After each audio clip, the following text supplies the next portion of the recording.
UP चुनाव से ठीक पहले नेताओं के पाला बदलने का खेला जारी है। अभी कुछ दिन पहले ही बीजेपी को उस वक्त जोर का झटका लगा था जब स्वामी प्रसाद मौर्य बीजेपी का दामन छोड़कर साइकिल पर सवार हुए थे। इतना ही नहीं, मौर्य के बाद ही कई और मंत्रियों और विधायकों ने भी बीजेपी को टाटा बाय कर दिया था। ऐसे भी बीजेपी ने सभी समाजवादी पार्टी पर पलटवार करते हुए जोर का झटका दिया है। दरअसल समाजवादी पार्टी के संरक्षक मुलायम सिंह यादव की छोटी बहू अपर्णा यादव आखिरकार बीजेपी में शामिल हो ही गयी।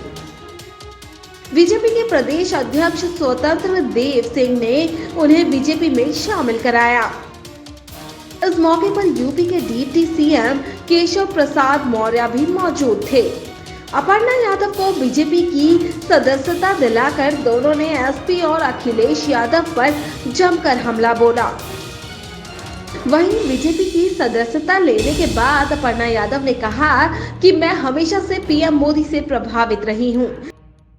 देश मेरे लिए सबसे पहले है। मैं अब राष्ट्र की आराधना करने निकली हूं, जिसमें मुझे सबका सहयोग चाहिए। अपर्णा ने आगे पीएम मोदी की स्वच्छ भारत अभियान, महिलाओं, रोजगार आदि के लिए चलाए गए अभियानों की तारीफ की। इस बीच जो खबर सामने आ रही थी उसके मुताबिक अपर्णा यादव लखनऊ और कैंट सीट से टिकट चाहती थी। इतना ही नहीं, उन्होंने अमेठी की तिलोई सीट का भी दौरा किया था, लेकिन दोनों में से किसी भी सीट पर टिकट कंफर्म होता नहीं दिखा। अपर्णा का एसपी से मोहभंग हो गया। हालांकि अपर्णा के बीजेपी में शामिल होने के कयास पिछले काफी वक्त से लगाए जा रहे थे, जो आज हकीकत में बदल गया। आपको बता दें कि अपर्णा यादव मुलायम सिंह की दूसरी पत्नी साधना गुप्ता के बेटे प्रतीक यादव की पत्नी हैं। अपर्णा ने 2017 का विधानसभा चुनाव लखनऊ की कैंट सीट से लड़ा था, लेकिन उन्हें बीजेपी की प्रत्याशी रीता बहुगुणा जोशी के हाथों हार का मुंह देखना पड़ा। हालांकि फौज चुनाव में अपर्णा ने करीब 63,000 वोट हासिल किए थे।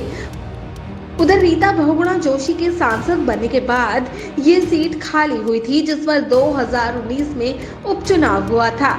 उस चुनाव में भी बीजेपी को ही जीत मिली। अब अपर्णा बीजेपी में तो शामिल हो ही गई, लेकिन उन्हें किस सीट से टिकट मिलता है ये देखना दिलचस्प होगा। Bureau report.